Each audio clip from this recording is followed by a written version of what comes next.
आज जो हिंदुस्तान के अंदर जगह जगह जो रैली और हर समाज जो बेचैन है कि ये कौन सा कानून मोदी सरकार ने लेके आई और 6 महीने के अंदर इन्होंने जो कानून बनाए टोटल इंसानियत के और ज़ात के खिलाफ बनाए। हमने भी 700-800 साल हिंदुस्तान के अंदर राज करे, मगर ऐसा हुकूमत हमने ऐसी नहीं करे। हमने सबको लेके चले।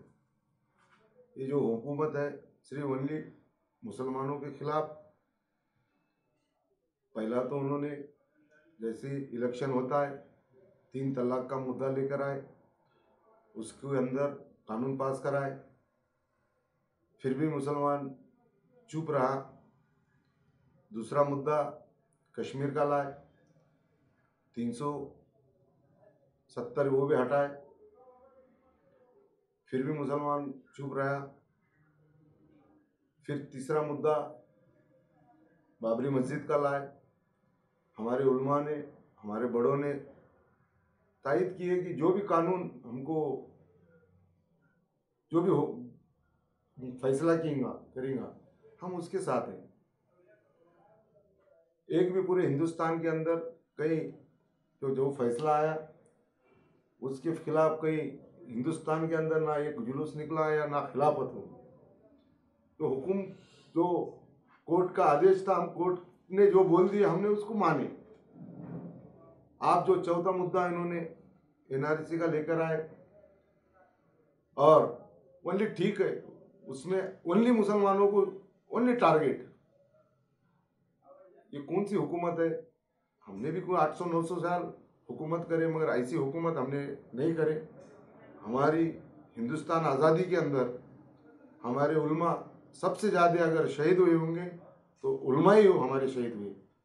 और इसलिए हमने आज़ादी करा के लिए थे कि हमको हमारे नस्ल को ये दिन देखना पड़ेगा कि तुम यहाँ से हिंदुस्तान छोड़ के चले जाओ। ये जो भाजपा सरकार है, ये आरएसएस का तो मैंने कुछ दिन इनका कोई भी नेता अगर इसका इनके किताब निकाल के अगर पढ़े तो ये जो थे ये अंग्रेज के दलाल थे, मुखबिर थे।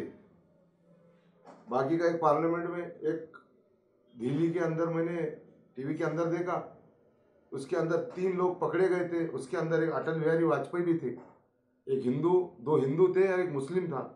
तो अटल बिहारी वाजपेयी ने लिखा कर दिए थे, वो बता रहे थे लेटर उसी के अंदर कि मैं ये इनके साथ में एक मुस्लिम और एक हिंदू, उसको फांसी हो गई और इन्हों छूट गए।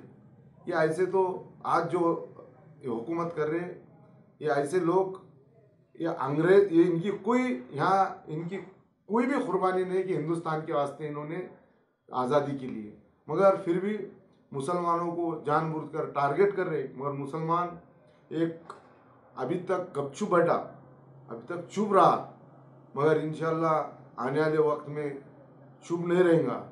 जो जितना स्प्रिंग को दबाते आप उतनी दबती, मगर जब ऐसी छुटती ना तो क्या होगा अल्लाह ही जाने। हमारी सारे औरंगाबाद शहर वासियों से गुजारिश है, 27 तारीख को जो औरंगाबाद शहर एक मराठवाड़ी की राजधानी है, यहाँ से जो भी यहाँ पे शुरुआत होती पूरे महाराष्ट्र में यहाँ पे देखे जाता है।